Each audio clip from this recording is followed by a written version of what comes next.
finals underway, championship rings are in close reach for a few. And we've had some NBA champions here on 2K TV, so if you were to add up all the NBA championship rings from just this season's guests, how many would there be? Do you ever play with your kids? I do. And the one thing is, I can't beat them. Can you give me any, advice on playing 2K? Yeah, don't play against the young kids because we just can't. We just can't. I'm not an actor, but I do a little bit of cameo. I jump in for a second, but it's, with real actors and real people who know what they're doing. My sons think it's really weird to hear my voice on the game. They're used to me telling them to make their bed. And how many former NBA MVPs were featured on 2K TV this season? Was it 2, 3, 4, or 5? When you first open the game, what mode do you jump into? I like to establish my league. I play my league. I don't play it from a player perspective. I like to be the Adam Silver. I'm making new teams. That's my favorite part of the game. Do you consider yourself a legend? That's not really for me to say. What I used to do as a youngster is I used to look at all the legends and try to emulate them or do better than them. And most of them I have emulated and I have done better. So if you think I'm a legend, I am. I don't really go around saying, hey, I'm a legend. I don't know. I think to answer your question, yes, I'm a legend. Which of these 2K TV guests was a rookie?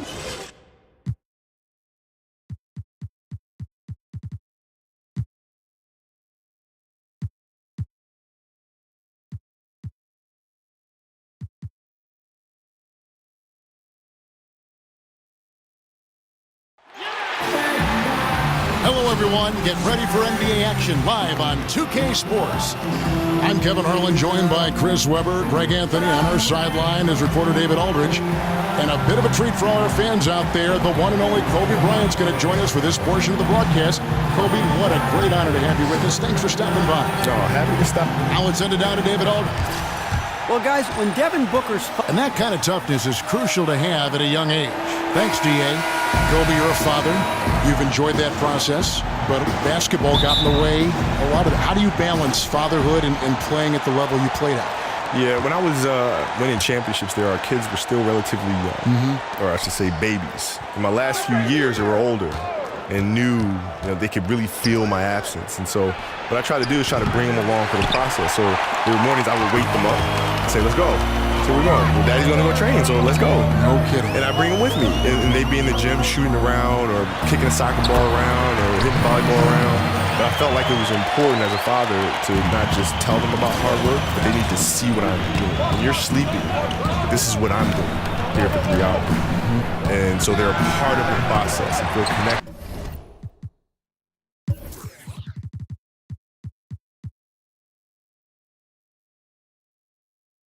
to the process. But traveling and things of that nature is very, very hard. There's been plenty of birthdays that I've missed and school plays that I've missed. All right, let's set the floor. Courtesy of Gatorade, all fueled up and ready to go. On Phoenix, looking who they've got on the floor. Booker and Warren on the perimeter. Bender out there with Len, and it's Payton in at the point. Here's Booker, and he could not get that one to go. A lot of contact, and he'll go to the line for 2. Lonzo Ball picks one up. Traveling was a part of your job, a part of mine. You miss some things with the kids, but I know you take pride, Kobe, in the fact that you made it to a lot of things as well. You were not an absent parent. Well, yeah, I mean, it's, having a great partner. I mean, my wife has been absolutely amazing, which I think is extremely important as well. Because she really held down the fort at home, which to me is the toughest job in the world to do. I have it easy in terms of going out there and playing games, but to have the responsibility of actually raising young people to be outstanding citizens. You talk about pressure. I mean, that's I have to ask her how she feels about handling that. You know what I mean? Because that's true pressure. And Kobe, you look around the league and you see a lot of former players as head coaches, guys that you actually played against. Have you ever thought about coaching down the line? Nope. No, I have not. Not for me. It's for them though, but it's not for me. I would think that it would be tough to try to get the same result out of players you coach and not comparing it to the way you play, the way you prepare, the way you were coached. That's what I hear. I just don't have the desire to even think about it that far. I mean, it's not something that I'm into. But that's the challenges I hear. When Bird was coaching, when Magic was coaching, I always hear that as being the challenge. But ultimately, you have to find different ways to motivate players. And, nobody's the same. right? So you're just trying to have to figure out how to get them to their highest level. But still in all, coaching is just not for me. Randall kicks the ball. Picked by Randall. Ball sets a screen for Ingram.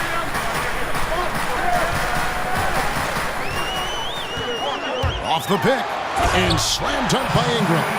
Ingram, with those long strides, devouring the distance in the cover. They need a good offensive possession. Yeah, they've gone a long time without a bucket. And here's Warren for three. They get the rebound. And Booker kicks to Bender. Phoenix, no good that time either. And they had some botched coverage that turned into no coverage. Caldwell Pope against Booker. And Caldwell Pope gets the basket. Caldwell Pope's got his first bucket in this one. And Kobe, you played for a handful of coaches during your career. When you look back on it, was there one coach you wished you could have played for but didn't have maybe a chance to play for? Greg Popovich. That's an easy one for me. Although I did play for him in several All-Star games. Yes, you did. And one particular All-Star game in practice, he came up to me and said, okay, do you want me to just kind of go through like a whatever practice, or do you want me to do the real thing? I said, Pop, you got to do the real thing, because I've been dying to see what really goes on inside these Spurs practices. Oh, my gosh. You got to give us a real practice, man. And he did. And Tim just kind of looked at me and was like, dude, seriously? What are you doing? Come on, you're killing me. So what was a Popovich practice like for you, and how did you try to set the tone? It was high energy, and we moved from drill to drill, and it involved a lot of passing and moving and spacing, and so all of the shooting, it wasn't any individual shooting. You know, all the individual shooting took place within a five-man offensive structure of ball movement, of passing and cutting, and all of a sudden the shot comes here in the corner, and then you slide it to the next line, and you dribble, penetrate, and kick it, and you slide to the next line, dribble, penetrate, kick, right? So it involved constant movement. We were constantly training and conditioning the body that you're not just going to pass and stand and be a participant, right? You're going to be involved into that, in the action, not going to be a passive participant. And already they've staked out a noticeable advantage in terms of aggression and controlling the backcourt. And Kobe, how did you learn to watch tape? Because there are guys now watching tape and they'll just go, and you wonder if it's really even sinking in. Trial and error. Yeah, right. But really, that was it. Trial and error. You know, you start looking at things, you start saying, man, like if I'm watching an edit on the player, and I watch one particular game, and then I look at the next game, and he's doing the same thing. And the next night, he's doing the same thing. Hold on, let me go back and watch. And then you start looking for consistent behaviors or patterns in their behavior. And then you think, okay, maybe that's something that's a tendency for him. Let me go back and check. 2 dribbles, turn. 2 dribbles, turn. 2 dribbles, turn. 2 dribbles, turn. 2 dribbles. Oh, my God. Yeah, there that's it is. it. There's the pattern. Right, so what if I interrupt him between his first and second dribble and throw him off a rhythm? What'll happen then? Right? What if I know he's going to go 1-2, turn right shoulder? I let him go 1-2. Now I jump to his right shoulder. Now you can't turn there. What happens then? Right? You throw him off of their patterns.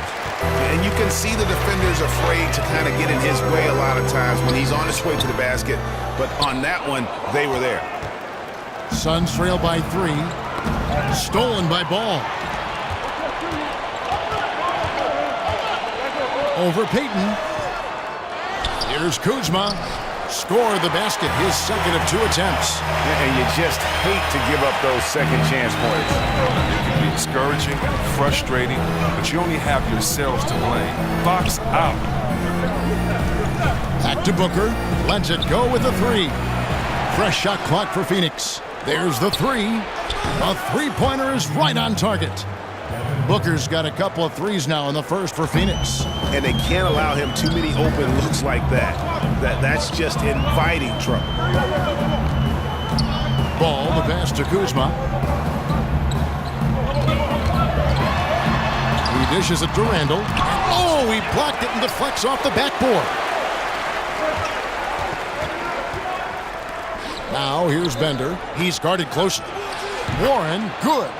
Well, Kobe, something that's such a huge tool in the NBA and the team's offense is the pick and roll, the screen roll game.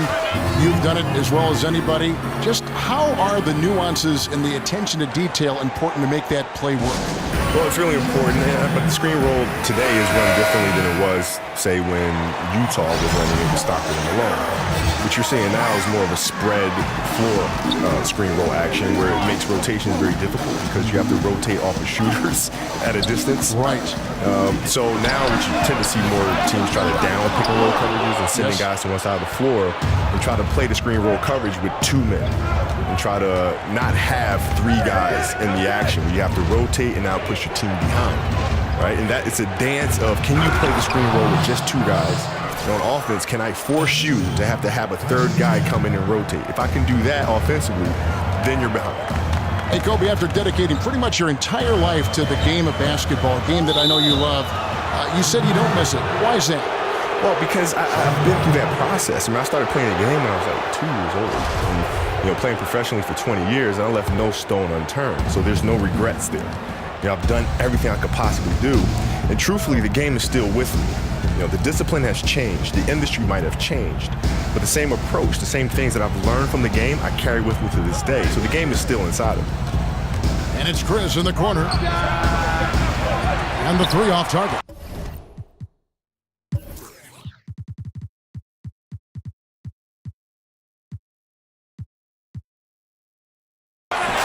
LA's gone 0-2 from deep here. Thomas, it's a wide open look. And again, no good by the Lakers. Here's the Suns with the ball. They're on a 12-4 run. Kobe, any chance you might coach or might be a consultant to an organization, for instance? Nah, not at all. Yeah, listen, players reach out to me and they'll call me and I'll give them advice. And I like it better that way as opposed to being tied down with one particular franchise. And I like what I'm doing now. And any player from all over the world can reach out. I'm there for them in terms of providing advice or coaching. Well, the story got out last year in the playoffs that Isaiah Thomas and you had some conversations. Yeah. Well, he reached out and had some questions about how to approach that particular series. And I just said, send me over the film. What are you looking at? And I'll tell you. I'll take a look at it and I'll tell you what I see. And then you can go from there. Daniels. A 3-pointer off the mark. The Lakers in the lead.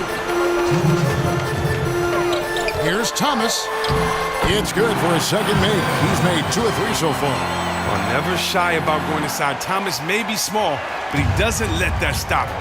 And competition, once again, Kobe, the thing that drives you so much, even on the practice floor. You and Jordan were so much alike in that regard. Is it important to go with your teammates and challenge them in those practices that you recall? You have to challenge them because if you don't, then they become conditioned to not have those challenges every day, right? So if you come off of a night, you have a back-to-back, for example, and you have a practice the next morning, it's our responsibility to step into that practice and challenge them as if it was the game that we just played the night before.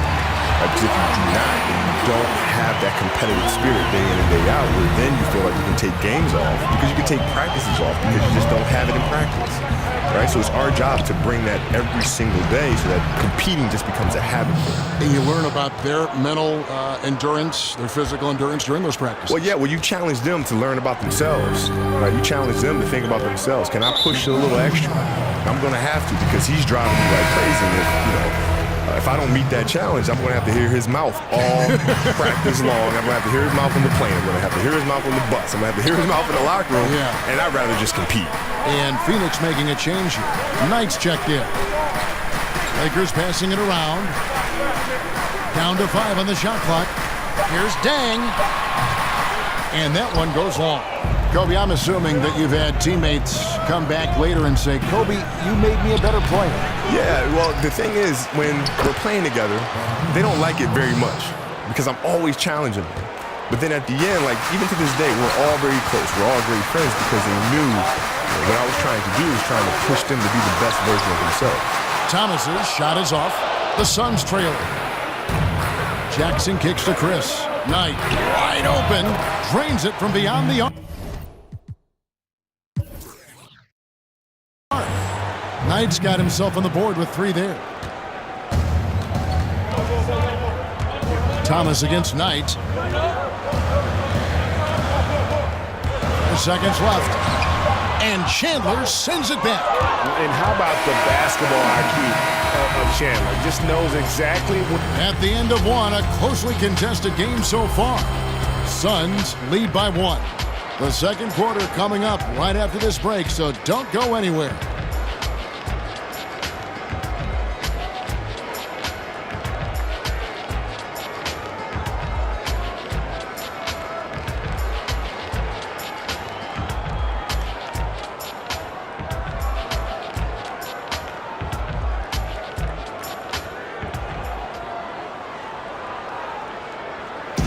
And Tyson Chandler, known for being a great teammate, very vocal leader certainly.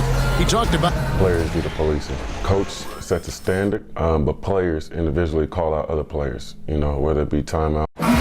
Don't you need a player like this, of Chandler's caliber and character, Greg, to make that kind of a teamwork, have that feel in the locker room, that leadership role that everybody believes in and respects? No doubt about it, Kevin. And that weighty stature is built on experience and credentials, as you mentioned, like having that championship ring or being an all-star. But when you have it and use it that way, the coach doesn't have to worry about the locker room, because Chandler has got that covered.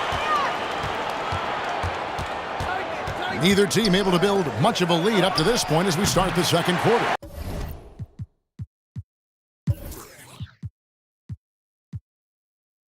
What stands out to you from the Suns in this one? And through that first period, for me, their work on the glass has been the difference. Well, it means extra possessions, and that's certainly reflected in the score right now. Channing Frye out there with Dang. Then it's Thomas. Then it's Brook Lopez. And it's Hart in at the 2. That's the group for the Lakers to start the second quarter. Some say, Kobe, that the shooting guard crop in the NBA right now, a little light in terms of depth, not quite as many top 2 guards as we used to see play the game. Who do you like among some of the 2 guards you see now in the NBA? Well, it depends who we're considering a 2 guard. Right, now, because they just ones, blend, 2s, don't they? the 3s, they all just blend. Combo guards are playing some forward because it's tough, isn't it? Yeah. So, shooting guards to me are guards that have to do everything. You have to be able to play the post. You have to be able to play the perimeter. You have to be able to play the point. You have to do everything. So I'll put Russell Westbrook in that category. I'll put James Harden in that category. I'll put Kawhi Leonard in that category. There's a lot of players I could get. Even Giannis, I would say, is 2 guard because of what he does. Yes. So there's a lot of talented guards out there. Did you like the ball in your hand, bringing it up, or would you have rather someone else bring it up, then get it to you in the half court, and then do what you did? Yeah, that's the one thing I'm jealous about Michael. Because Michael didn't have to do that. That's right. Who always brought it up. Yeah, so he could focus on coming off the screens and catching and shooting. He didn't have to think about facilitating first. He could think about scoring and then passing out of double teams. Hey, Kobe, when you take a look at great NBA rivalries, your mind goes more to the past than the present. I'm not sure why that is, but maybe you can enlighten us why rivalries seem to matter more or were more in our minds from yesteryear as opposed to today. Because we can recall where we were when. Right? The recollection is always more powerful in retrospect, right? I mean, that's always, you remember where you were when Magic hit that running hook shot. Yes. You know what I mean? Some people can remember where they were when Nelson hit that shot that bounced off the back of the rim and almost touched the rafters and fell back in. You know what I mean? Right. So I think it's those memories that create a lasting impact. And even though in today's game, you can look at it and say, there's no real rivalries in today's game. There are. But they're only sink in over time. So you think the Cleveland-Golden State rivalry, because the greats are on opposite sides, there will linger and will resonate like that? Absolutely. And he's really great at keeping after misses, using those long arms and quick instincts to snag rebounds. And that replay presented by Under Armour showing us the fantastic steal that led to that fast break finish. Another unleashed chaos moment. This is to Warren. Ingram with the steal. Night for 3. He's now 2 for 3 with that miss. He hit 1 3 in the first, but the well has been totally dry for him in the second. And you look at the NBA today and the social media, Kobe, a lot easier for NBA players to connect with fans over that social media platform. However, it's also easier to get people in trouble. Players got to keep that periscope up, so to say. How hard do you think that is to manage? Well, I think now in this particular generation, the sensitivity towards things you may hear or see on social media is is much different than it would have been years ago. In other words, nowadays, for athletes to be on social media, it's more easily tolerable for them to say something, right? Or to be able to speak their mind. Yes. And I think the important thing is just the consistency in that. If you have a thought and you want to say it, right? Put it out on social media. Do whatever it is that you want to do with it. The key is just to be consistent and be who you are, and not be afraid to be who you are. And not hard to see why they are giving up points on this run. Just too many good looks from in close. Ball dishes to Randall. There's the feed to Ball. There's the screen, picked by Randall. Here's Ball. 11 points for him in that last game against Philadelphia. And a beautiful two-way game for him, blocking a couple of shots, giving the opponent something to think about. So I think for players, Kobe, when they've been criticized on social media, I think they feel it's better to sleep on a reply and see if that same thought still resonates the next morning. Because a lot of in the heat of a post game, you read something, guys go off. Yeah, they do. And at the same time, when that does happen, because it's going to happen, no matter how many times we say it, it's going to happen. Yeah. And when it does happen, to be able to step back and say, okay, yeah, that's how I felt in the moment, and I said what I felt, and here's why I felt that way, and now you're ready to move on. I mean, it's a lot like life. I mean, people say stuff all the time and they don't necessarily mean it. I never felt, though, that you ever said anything that you truly did not believe in your heart. Yeah, well, I think most people do, right? When you're having a moment, you're looking at it, you say, you know what, should I send this out on social media? Yeah, I really believe this. I really do. And then you send it, and the next morning you're like, oh, no, what did I do? What? You had no regrets, though? No, I mean, everything's a life lesson. For all of us. Yeah. You look back to the final game as a player, Kobe, all the emotion that was building up for that moment. Then you go out and score 60 points. Surreal moment. Did you ever think for any moment that maybe I've got 1 year left in the tank after that 60-point performance? You know what? It wasn't a matter if I had another year in the tank. It was just, I just don't want to do this anymore. Yeah, I wake up in the morning, my body's sore. And, that 60-point game was everything I had left for that year. And to be able to have to reboot that, reset the system all over again, no thank you. People don't see that side of it, do they? No, they don't. But it's just, nor do we want them to, right? We want them to appreciate being entertained and coming to a game and taking their mind off of whatever it is they want to take their mind off of. It's an opportunity for them to escape. And that's what we provide. So that's completely fine. So for the Suns, Alex Len comes in for Alan Williams. And it's Elfrid Payton in for Knight. The Suns shooting their 7th free throw attempt here. Not really where you'd like to be as a team in terms of free throw shooting, just about 73%. Timeout called the Lakers, coming off that loss against Philadelphia. And no doubt that the fight was there, but no matter what they tried on that night, it just wasn't meant to be. They made a positive play here and there, but just couldn't string enough of them together to mount a serious run. And let's take a quick look at the numbers for Ball. Averaging 9 points per game, 7 assists, and 5 rebounds. And guys, he's making winning plays. It's as simple as that. Not a star player per se, but he makes his presence felt. Well, yeah, lately he's been overachieving a little bit. Hopefully this is a sign of greater things to come. 6 on the shot clock. Caldwell Pope with it. Now defended by Warren. Another miss by Caldwell Pope. It's clear this just isn't his night. I mean, if they're going to keep him on the floor, I think his best role would be to be a decoy. Booker with it. He's got 20. Len down low. Randall on him. And the shot by Warren, no good. He's just looked lost on offense, but luckily for him, his teammates have really stepped up in a big way. It seems like with more threes and more skill-based play, the league is adapting more of a European style of play. You grew up in Italy, Kobe. You know about that style. You appreciated that style. How did that impact your personal development as a player? Well, tremendously. I mean, if you look at the era in which I grew up in Italy, you look at the players that came out of it, whether it's myself, Pau Gasol, Manu Ginobili. I mean, there's a lot of players that grew up in that same time frame that play the game fundamentally sound because I think all of the coaching, all of the coaches here in America, they're doing camps and clinics for coaches overseas. Like Hubie Brown, right? Exactly. You always go overseas in the summer. Exactly. And so we were products of that teaching. So all of our coaches growing up were implementing the fundamentals and the basics of the game taught by these amazing American coaches. And so we're kind of fortunate in terms of the time that we grew up. And it's Ingram missing. Just tentative in the paint, lacking a little bit of confidence, allowed the defender to recover and contest that shot. Pass to Warren. Booker outside. Over in the corner, Bender. Some nice ball movement here by the Suns. High post try. They get it again. Kicks it out to Booker. There's the dish to Warren.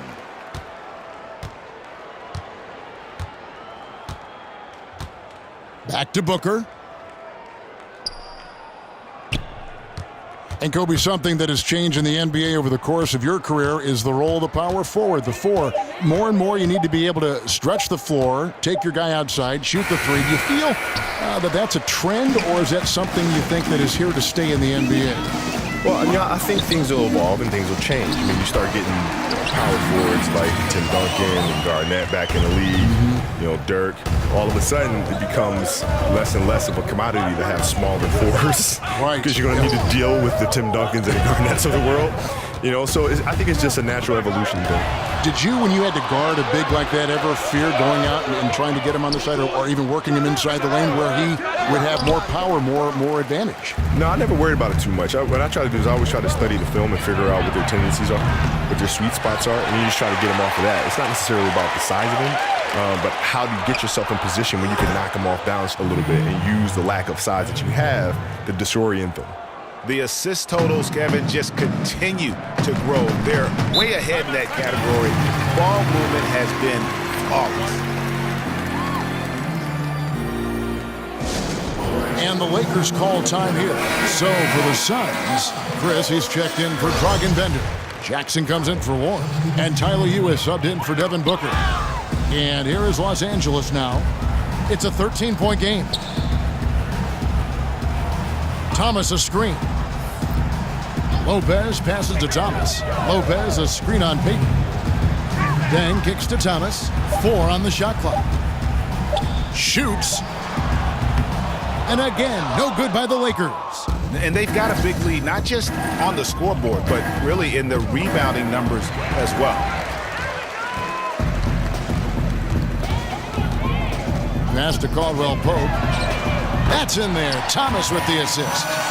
Thomas got 3 assists in the game. And Caldwell Pope can be a volume three-point shooter, meaning when he gets a lot of attempts from there, he can fill it up from downtown. Jackson, that's good. Jackson's got 7 points for the quarter. Yeah, they've gone away from the triple as they look to protect this lead. Hey, Kobe, thanks so much for stopping by and having some fun with us tonight on the broadcast. Hope we can do it again real soon. Absolutely, man. Thank you for having me. Kobe Bryant.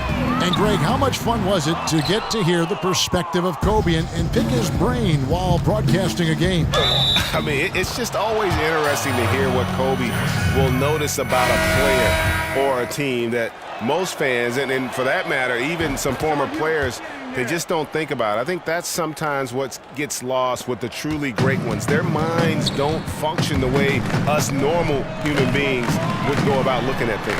Hart, he's checked in for Kentavious Caldwell Pope. And Luol Deng gets the whistle that time. That's his 3rd foul so far. Bonus situation in effect, so we'll head to the free throw line for 2. The Suns have been at their finest 4 at the free throw line tonight. 8 attempts, 8 makes.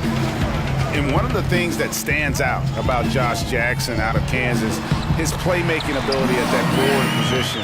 For a guy 6'8", you can put the ball in his hands and let him create offense for you, much like a Draymond Green. Len dishes to Ulis. His 3-pointers off the mark. Lakers trail by 14. Here's Hart. Oh, good on the triple. 26 seconds left to play here in the second quarter. Here's Len. That's in, coming off an assist from Payton. And they're forcing the ball inside, and it's working like a charm. 20 seconds left to play in the first half. Thomas against Payton. Thomas kicks to Deng. There's the pick. Here's Lopez. It's good from about 19 feet. Lopez has got 4 points now in the quarter. He can play very well away from the basket. Lopez has the kind of range that not many 7-footers possess, and it's a great asset. Thank you, David. And we'll be back for the third quarter of action following halftime. The 2K Sports Halftime Show. Welcome back, everybody. I'm Ernie Johnson. This big mountain of a man is Shaquille. For the Suns, the first quarter was pretty even. The game was always within a fairly narrow margin, with their largest deficit of the period being 6. They just exploded in the second quarter, grabbing the momentum and running with it. Basket at. And that will wrap up our halftime report, as it's just about time.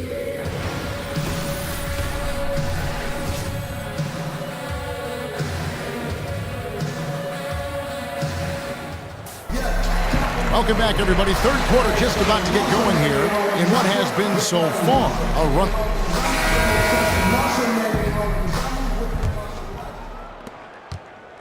Lakers trail by 14. Starting the second half, here's Jay Triano's 5.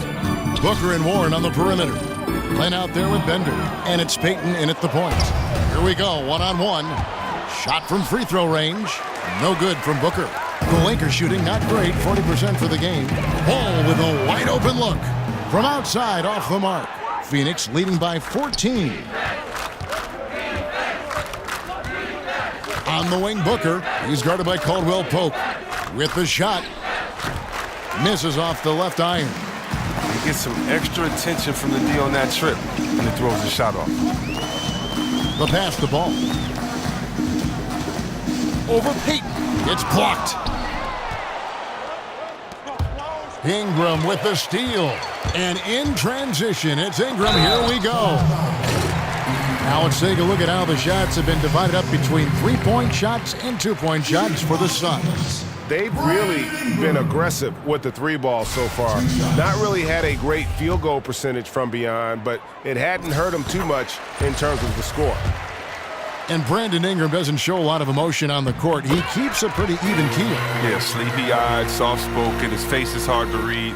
If you ask his coaches, though, he's a sponge, always paying attention and absorbing his surroundings. And the dunk by Len. And nobody, guys, among the defenders stepping up to challenge him on that drive to the 10. And Greg, he says, thank you very much, and sails in for the flush.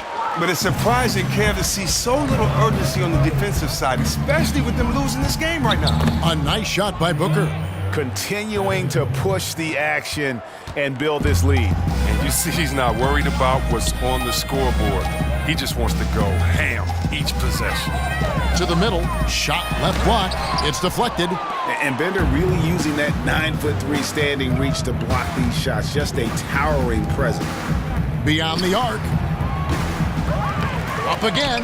It's good on the putback. And that's now 6 points for Alex Len. And there's a pattern starting to take shape here. They're working it inside and getting good shots from close range. Well, they've been better than good on the glass today, and there is a glaring discrepancy between these two teams in that area. Kicks it out to Booker. Over in the corner, Bender. Suns with the new shot clock. Goes back up. And the shot no good, a bit short. No doubt it's been a bit of a struggle for him here in this quarter in terms of scoring. They could use a big shot here to get this offense going. Too many empty possessions. Right now, they need a basket. Here's Ingram, and the Lakers with another miss. Defensively, they could have done better. That's an open look he'd like to have back. From 12 feet out, Ball with the rebound. Ball's got 3 rebounds so far in the game. A frustrating start to this quarter for him. It's Ingram on the wing. Shoots over Warren. It's deflected. 3 minutes gone now in the third quarter. Back to Booker. To the middle. 6 to shoot. Len out to Payton. Shoots the 3. Randall grabs the board. Randall's got rebound number 7 for him tonight. And stolen by Booker. It's stolen by Randall. Now, here's ball. Covered by Payton. Here's Kuzma. Oh, that's blocked. Payton passes to Booker. Looking for Warren. He gets it there. From downtown. No good on the shot. And the Lakers take it the other way. Here's Caldwell Pope. He dents the rim with a two-handed slam. Wow. And Caldwell Pope just blows past defenders with his speed. Just a sensational finisher all around the bucket. And first timeout of the game called for Phoenix. Tough loss coming against the Rockets in the last game they played. Yeah, they gave up in that one. The defense constantly breaking down way too many times. Yeah, I'm with you. Disgraceful performance and an issue that might be tricky to fix. The Suns making a switch here. Tyson Chandler, he's checked in for Alex Len. Williams comes in for Bender. Daniels, he's checked in for Booker. And it's Brandon Knight in for Payton. Lakers trail by 17. Here's Ingram. Nails the open triple off the fast break. Ingram's got 5 points now this quarter. 3-point range from his days at Duke. Ingram shoots with range. Ingram with the steal. And pushing it up. Here's Los Angeles. Ingram's running. Caldwell Pope on the wing. The second chance effort. That's good on the jump shot. Caldwell Pope's got 11. I love the form that Caldwell Pope has. When he's open in the mid-range, he feels comfortable rising up from there. Well, you know what this Suns team wants to do when they go up against you? They are looking to get out in the open floor and get easy baskets off transition. One of the best teams in the league when it comes to capitalizing on the break. Here's Ball. Some solid defense from Knight. Oh, great effort there. That's how you defend the paint. Yeah, he has that capacity. He knows exactly where to position himself to protect the rim. And that one goes out of bounds. Last touch by Warren. And in general, this Suns team looks to push the tempo, Greg, and play at a very high pace whenever they can. You know, if you look over the history of the franchise, they've always been at their best when they've played that style. The Suns and that run-and-gun mentality just seem to go hand in hand. And I think also it happens to work well with the athletes that are presently on this roster. He's been blazing hot to begin this half after looking utterly lost during the first. Nice turnaround. Williams, that's good. And the Lakers with possession here. Outside Thomas. Lopez sets a screen for Thomas. Fires the three. Kept alive. Another shot, and it's Lopez laying it in. He's got 6. Whatever drawbacks Lopez may have, scoring in the post isn't one of them. He is a nightmare for opposing defenses to deal with down low. Second chance shot, and the shot by Warren, no good. Just the presence of the D in the lane is enough to make him short arm that layup. Kuzma can't get it to go. Suns leading by 13. Williams dishes to Chandler. Warren on the wing. He's been putting up the points on a very steady basis, averaging around 17.5 points a game. Here's Kuzma. Lopez inside. Goes back up, and he sinks the layup. Kuzma's got 6 points. He seems to have just lost his touch. Only 1 for his first 5 here in the quarter. And the Suns call time here. And Chris, I know you started doing a podcast, Fearless or Insane, with Chris Webber, an opportunity to have some meaningful conversations. What's that been like? Oh, it's been great, Kevin. I've gotten a chance to talk to some friends, some mentors like Kareem Abdul-Jabbar. I've gotten to speak to him about what it was like playing for Wooden, what it was like coming up in the crazy 60s in that time. And, you know, he's such a thoughtful and a great individual. So to hear his stories about he and Muhammad Ali, he and Malcolm X, Martin Luther King, all these great figures is just wonderful. I also got to speak to track legends John Carlos and Tommy Smith, who in the 1968 Olympics, we've seen them kind of protest when they put their fist up in defiance and kind of put their voice out for the voiceless. And I got to talk to them about how tough tough of a moment that was. Did they know the sacrifice that they were making? What happened, the backlash to what happened? And then all these years later, do they feel kind of vindicated that we're showing them so much love and people around the world appreciate what they've done? So we try to just discuss fearless or insane. You know, they say insane is doing the same thing over, expecting a different result, where these guys put their lives on the line. Yes. And they kind of knew that it necessarily wouldn't change the arc of justice, but they felt that they had to do it. And so it's just some cool conversations with people and athletes that were much more than an athlete. And I've learned a lot, and it's been a cool podcast. And with that shot, the Suns' lead is cut to just 11 points in the basket from Hart. Really crisp, intelligent passing to make that basket possible. Here's Chris. Lopez with the steal. Here's Hart. Looking at his numbers, he's averaging about 6.5 points a game. Here's Thomas, and Jackson with the block. And Jackson is an impressive defender, using his huge wingspan to turn away shots. Hey, Greg, when you watch Josh Jackson play, it's easy to see that he can eventually be one of the best defenders in the league if he works at it. The blocks and steals, I think, will always be there for Jackson with that length. As he progresses as a player, though, he should improve in the little things. It reminds you a bit of a young Andre Iguodala at times with how explosive he can be athletically. Here's what the Lakers are going with right now. Julius Randle's checked in for Fry. And it's Brandon Ingram in for Luol Deng.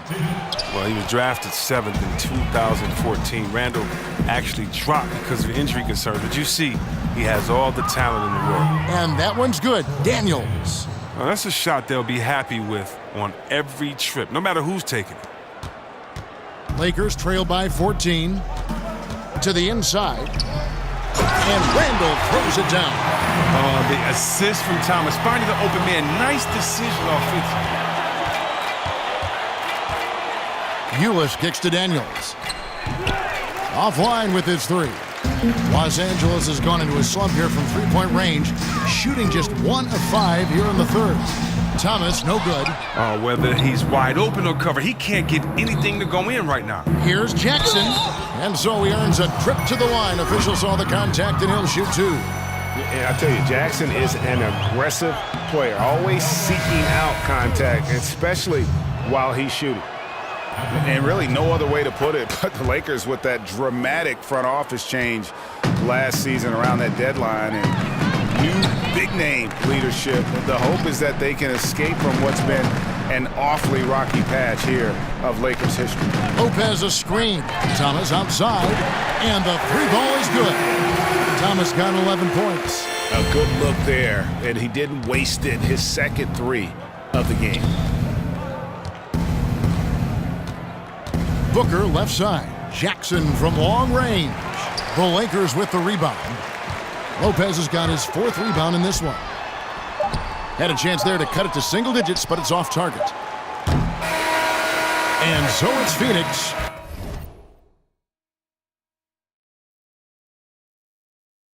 Holding on to an 11-point cushion as we get ready to take a break. They're playing a bruising game inside, and it's working for them. And we'll be right back after this. And we're rolling here again with the 4th quarter. Might not come down to the wire, but you never know.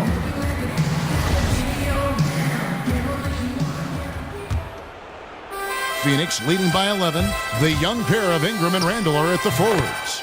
Isaiah Thomas out there with Hart, and it's Lopez in at the pivot spot, manning the middle. That's the Laker 5.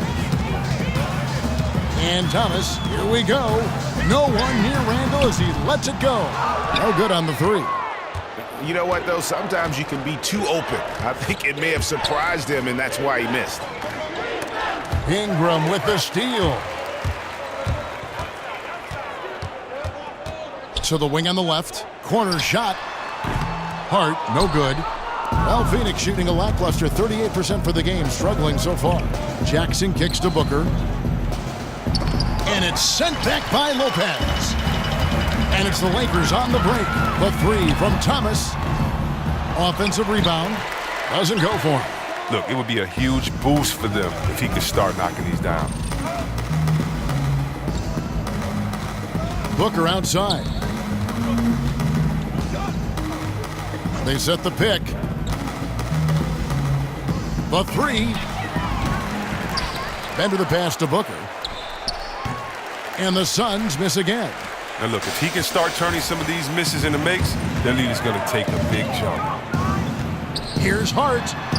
Good, and the assist goes to Thomas.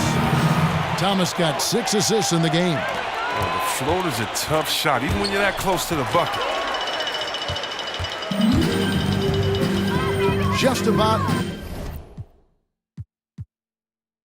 1.5.